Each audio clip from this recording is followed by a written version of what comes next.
ആരോപണങ്ങൾ ഉന്നയിച്ച് രാഷ്ട്രീയ ജീവിതം അവസാനിപ്പിക്കും എന്ന് പറഞ്ഞവരുണ്ട്. പക്ഷേ ഗ്രീക്ക് പുരാണത്തിലെ ചാരത്തിൽ നിന്ന് ഉയർന്നു വീഴുന്ന ഫിനിക്സ് പക്ഷിയെ പോലെ ഇന്ദിരാഗാന്ധിയും കോൺഗ്രസ് പാർട്ടിയും ചരിത്രത്തിലേക്ക് തിരികെ വന്നത് നമ്മൾ ആവേശപൂർവ്വമാണ് കണ്ടത്. 4 തെരഞ്ഞെടുപ്പിൽ പരാജയപ്പെട്ടതിന്റെ പേരിൽ കോൺഗ്രസിനെ ആരും എഴുതിത്തള്ളണ്ട. കോൺഗ്രസ് തീർച്ചയായും വരാൻ പോകുന്ന പാർലമെന്റ് തെരഞ്ഞെടുപ്പിൽ ശക്തിയോടുകൂടി തിരിച്ചു വരാൻ പോകുന്നു എന്നുള്ളതാണ് നമ്മൾ കാണാൻ പോകുന്നത്. മോഡിയുടെ നേതൃത്വത്തിൽ ഗവൺമെന്റ് ഇന്ത്യയിൽ ഉണ്ടാകില്ല. നരേന്ദ്രമോദി ഇന്ന് ഊതി വീർപ്പിച്ചൊരു ബലൂണാണ്. അസത്യങ്ങളും അർദ്ധസത്യങ്ങളും പ്രചരിപ്പിച്ച് ഇല്ലാത്ത വികസനം ഊതി വീർപ്പിച്ച് നരേന്ദ്രമോദിയുടെ പുതിയൊരു പ്രതിച്ഛായ സൃഷ്ടിക്കാൻ ഇന്ന് കോർപ്പറേറ്റുകളും മാധ്യമങ്ങളും കോർപ്പറേറ്റുകൾ നിയന്ത്രിക്കുന്ന മാധ്യമങ്ങളും ബോധപൂർവമായ ശ്രമം നടത്തിക്കൊണ്ടിരിക്കുന്നു.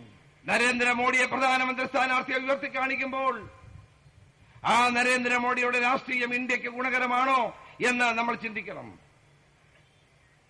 നരേന്ദ്രമോദി പ്രതിനിധാനം ചെയ്യുന്ന രാഷ്ട്രീയം ഇന്ത്യയുടെ മതേതരത്വത്തെ ഇല്ലാതാക്കുന്ന രാഷ്ട്രീയമാണ്. നരേന്ദ്രമോദിയുടെ രാഷ്ട്രീയം ഇന്ത്യൻ ജനാധിപത്യത്തിന്റെ കിടക്കൽ കത്തിവെക്കുന്ന ഒന്നാണ്. ഹിന്ദുവും മുസൽമാനും ജൈനനും ബൌദ്ധനും ഒരമവറ്റ മക്കളെ പോലെ ജീവിക്കുന്ന ഭാരതത്തിന്റെ മണ്ണിൽ വർഗീയവാദവും വിഘടനവാദവും ആളിക്കത്തിക്കുന്ന ഏതൊരു ശ്രമവും പരാജയപ്പെടുത്താനുള്ള ഉത്തരവാദിത്വം ഈ നാട്ടിലെ മതേതര വിശ്വാസികൾക്കുണ്ട് എന്ന് ഞാൻ വിശ്വസിക്കുന്നു. ആ മതേതര മുന്നേറ്റം, ആ മതേതര വിശ്വാസികളുടെ കൂട്ടായ്മയാണ് കോൺഗ്രസ് ആഗ്രഹിക്കുന്നത്. ശ്രീമാൻ കെ ആന്റണിയുടെ നേതൃത്വത്തിൽ കമ്മിറ്റി AICC രൂപീകരിച്ചിട്ടുണ്ട്.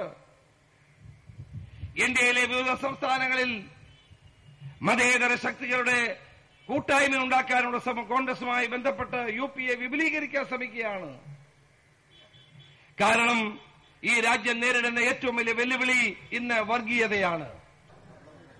കേരളത്തിലെ കോൺഗ്രസിന് സ്ഥാനം ജനങ്ങളുടെ മനസ്സുകളിൽ അതിന്റെ പ്രവർത്തന പരിപാടികൾ നിശ്ചയിച്ചിട്ടുള്ളത് ജയിക്കുകയും തോക്കുകയും ഒക്കെ ചെയ്യുന്ന